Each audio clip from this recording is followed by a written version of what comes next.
उन्होंने 4 घंटे और 9 मिनट तक उस चर्चा में भाग लिया। भारतीय जनता पार्टी के 23 सदस्यों ने 3 घंटे 58 मिनट भाग लिया। इंडियन नेशनल लोकदल के 2 सदस्यों ने उसमें 22 मिनट उसके अंदर चर्चा में हिस्सा लिया और सदन के नेता माननीय मुख्यमंत्री ने उसमें जो जवाब उस चर्चा का जो दिया है, उन्होंने 2 घंटे और 56 मिनट का उनका वो जवाब रहा है। इसी प्रकार से बजट कांग्रेस और एक बार और वो मैं सारी इन्फॉर्मेशन आपको अलग से भी प्रोवाइड करूँगा। इसी प्रकार से जो बजट के ऊपर चर्चा हुई है, बजट के ऊपर 11 घंटे और 57 मिनट चर्चा हुई है, जिसमें से 8 घंटे 26 मिनट में 46 सदस्यों ने उसके अंदर हिस्सा लिया और मुख्यमंत्री जी ने जो उसका जवाब दिया है वो 3 घंटे और 31 मिनट उन्होंने उसका जवाब दिया है। जहाँ तक माननीय सदस्यगणों की चर्चा में हिस्सा लेने की बात है, तो कांग्रेस के 21 सदस्यों ने 257 मिनट चर्चा में भाग लिया। भारतीय जनता पार्टी के 21 सदस्यों ने 215 मिनट तक इसमें हिस्सा लिया। इनेलो के 2 सदस्यों ने 19 मिनट में अपनी बात रखी और निर्दलीय 2 माननीय सदस्यों ने 15 मिनट का समय उसमें लिया है। एक और जो महत्वपूर्ण एक विषय मैं इसमें रखूँगा कि जितने भी नोटिसेस आते हैं, चाहे उसमें प्रश्न हैं, चाहे उसमें कॉलिंग अटेंशन है, चाहे उसके अंदर शॉर्ट ड्यूरेशन डिस्कशन है, या उसके अंदर जो एक गैर सरकारी प्रस्ताव हैं, उन सब की अगर मैं बात करूं तो 10 प्रश्न काल इस बार रहे हैं। 10 प्रश्न कालों में 200 प्रश्न, क्योंकि एक प्रश्न काल में 20 प्रश्न आते हैं, तो 200 प्रश्न जो हुए, तो इस बार 87% जो जवाब हैं वो प्रश्नों के जवाब इस बार सदन में दिए गए हैं। ये एक बहुत ही एक ऐसा मैं कहूँगा कि जो समय का की मैनेजमेंट और जो एक सभी ने एक सही तरीके से जो ये टेकअप हुआ क्वेश्चन आवर, तो उसमें ज़्यादा से ज़्यादा सदस्यों के प्रश्नों के जवाब इस बार सदन में दिए गए हैं। और उसके साथ साथ जो अनस्टार्ड क्वेश्चन है वो 187 आए थे, जिनमें से 144 को एडमिट किया गया। ध्यान आकर्षण सूचनाएं 54 प्राप्त हुई थी, जिनमें से 19 को स्वीकार करके उनको एडमिट किया गया और गैर सरकारी प्रस्ताव इस बार आया था, उसको भी इस बार सदन में चर्चा के लिए रखा गया। और इसी प्रकार से शॉर्ट ड्यूरेशन डिस्कशन वो भी 3 आए थे, तीनों को स्वीकार करके उनके ऊपर चर्चा कराई गई।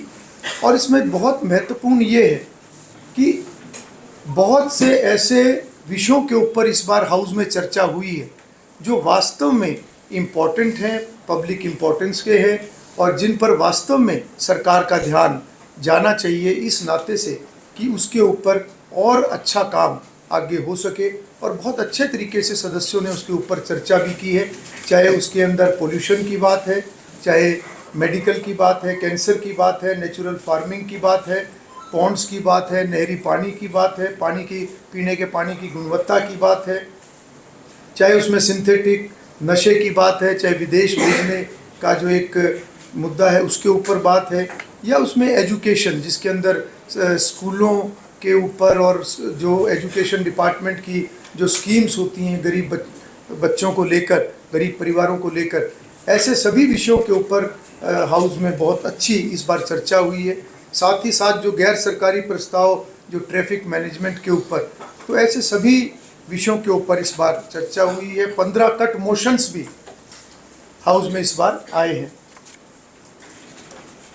इसी तरीके से जो शून्य काल रहता है, शून्य काल को इस बार और व्यवस्थित करके उसका समय और बढ़ाकर, जो माननीय सदस्यों को 3 मिनट का समय मिलता था, हमने इस बार वो समय बढ़ाकर 5 मिनट किया।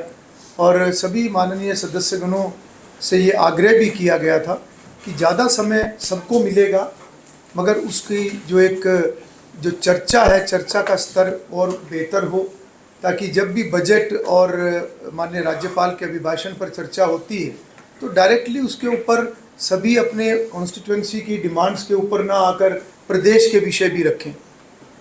और मुझे खुशी है कि इस बार बहुत सारे सदस्यों ने, अधिकतर सदस्यों ने प्रदेश स्तर के विषयों को अपनी चर्चा के अंदर शामिल किया है और जो 0 आवर के अंदर उनको समय अतिरिक्त मिला है वो समय उन्होंने कॉन्स्टिट्यूएंसी की जो उनकी डिमांड थी, अन्य और विषय थे, उनको उन्होंने उसके अंदर रखा है। कुल 6 0 आवर इस बार हुए, जिसके अंदर 6 घंटे लगभग कार्रवाई चली है। 66 सदस्यों ने उसमें भाग लिया है।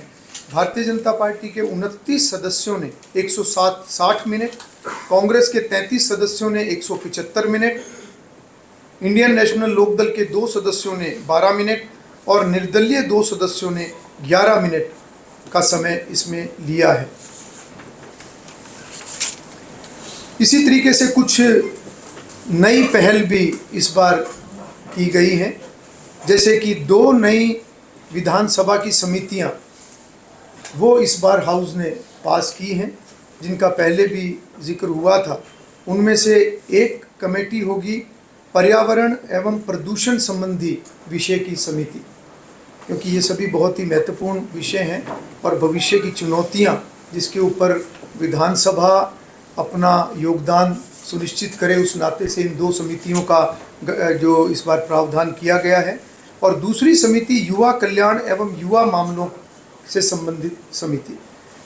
उसके साथ साथ हमने सत्र के दौरान विधानसभा की तरफ से जितने भी ड्यूटी पर तैनात सरकारी कर्मचारी, पुलिसकर्मी, सभी के लिए भोजन की व्यवस्था वो भी हमने शुरुआत की है।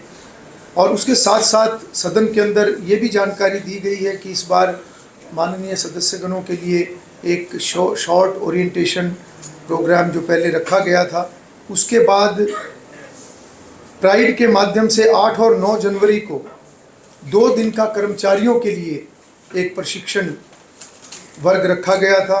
उसके बाद 14 और 15 फरवरी को 2 दिनों का इसी प्रकार से एक ट्रेनिंग प्रोग्राम वो सभी सदस्यगणों के लिए रखा गया था, और जिसके अंदर हमारे लोकसभा के माननीय अध्यक्ष श्री ओम बिरला जी, राज्यसभा के माननीय उपसभापति डॉक्टर हरिवंश जी और कई राज्यों के अध्यक्ष, विधानसभा अध्यक्ष, केंद्रीय मंत्री, माननीय मुख्यमंत्री, अन्य पार्लियामेंटेरियंस उसके अंदर वो सब आए थे।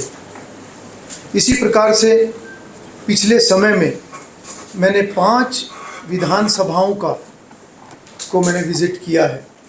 उसके अंदर उत्तर प्रदेश, बिहार, गुजरात, हिमाचल प्रदेश और पंजाब, इन सभी विधानसभाओं में मैंने वहाँ की जितने भी उनकी संसदीय प्रणाली है, विधायी कार्य, उनके नियम हैं, उन सब को का अध्ययन वहाँ पर किया गया है। ये सभी जानकारियाँ इस सत्र के दौरान सभी माननीय सदस्यों को दी गई हैं।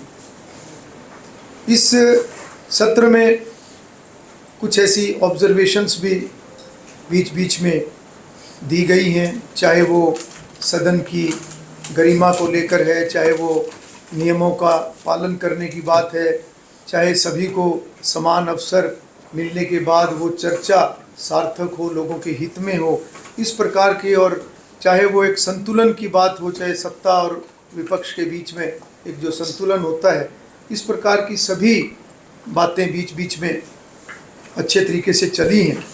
और साथ ही जो एक हरियाणा विधानसभा की एक भविष्य का एक रोड मैप, उसका भी सभी माननीय सदस्यगणों को उसकी जानकारी दी गई है। चाहे उसके अंदर एक रिसर्च विंग आने वाले समय में जिसका जो हम स्थापित करने की हमारी योजना है, चाहे इसके अंदर आर्टिफिशियल इंटेलिजेंस बेस्ड जो सभी रिकॉर्ड को डिजिटलाइज करने की बात है, चाहे इसके अंदर जो एक जो विधायिका के एक मूल सिद्धांत हैं और जागरूकता के नाते हर वर्ग की इसमें सहभागिता बढ़े, और जो छोटी विधायी संस्थाएं हैं उनके अंदर भी एक संविधान के प्रति, विधायी कार्यों के प्रति जो एक रुचि बढ़े, उस नाते से एक सम्मेलन जो आने वाले समय में, जिसका बजट भाषण के अंदर माननीय मुख्यमंत्री जी ने भी उल्लेख किया है, तो वो भी एक जानकारी दी गई है कि अपनी दुविधा आपसे बताना चाहते हैं। जो अनुभव पिछले सदन में हुआ, एक बात की तो तारीफ करनी पड़ेगी कि जिस तरह का सदन चला वो वाकई तारीफ के काबिल है। 114% जो उत्पादन इस पूरे सदन में हुआ, सभी सदस्यों ने बोला। 18 बिल मुझे लगता है शायद पहली बार एक सत्र में पास किया गया होगा, अगर रिकॉर्ड देखा जाए। आज 280 करोड़ का रिप्रेजेंटेशन है हरियाणा का विधानसभा के अंदर वो बात नजर भी आई, लेकिन दुख के साथ कहूंगा कि वो बात विधानसभा के बाहर नजर नहीं आती। जब कवरेज की बात आती है, मीडिया कवरेज की बात आती है, तो साफ साफ नजर आता है कि उसमें पक्षपात किया जा रहा है। हमारे जैसे चैनलों को किसी भी तरह की कवरेज या फुटेज प्रोवाइड नहीं की जाती है। क्यों? अनुभव की बात किया जाए तो मैं तमाम वरिष्ठ चैनलों में काम कर चुका हूं, अनुभव भी 20 साल से ज्यादा का है। इसके बावजूद मैं अपनी बता रही, ऐसे कई मीडिया पर्संस हैं जिनको फुटेज नहीं प्रोवाइड की जाती है, उनको बैठने का स्थान नहीं है। जिस लॉबी में हम बैठ करके चैनल सुनना चाहते हैं, वहां इतना शोर होता है। कल एक अप्रिय घटना सदन के अंदर भी घटी, जब राज्यगीत बज रहा था तो राज्यगीत का ऑडियो जो है बीच में रुक रहा था। ठीक तो है, इसका संज्ञान नहीं, मैं ये बता रहा हूँ कि आप उसी का अंदाजा लगा लीजिए कि जो लॉबी में बैठ करके हम सुनते हैं वो भी साफ नहीं सुन पाते। उसमें फिर हम ठीक है, लोगों आपका को विषय आ गया। हम लोगों को फिर ये लाइव डिजिटल की जो बात होती है, सोशल मीडिया में तमाम सोशल मीडिया चला रहे लाइव, फिर हमें ऑफिशियली क्यों नहीं दिया जा रहा? चलिए, ये विषय आ गया और आपकी तरफ से जो भी ये सुझाव आया इसके ऊपर हम काम करेंगे। सर, जो आपने इस बार हाउस चला है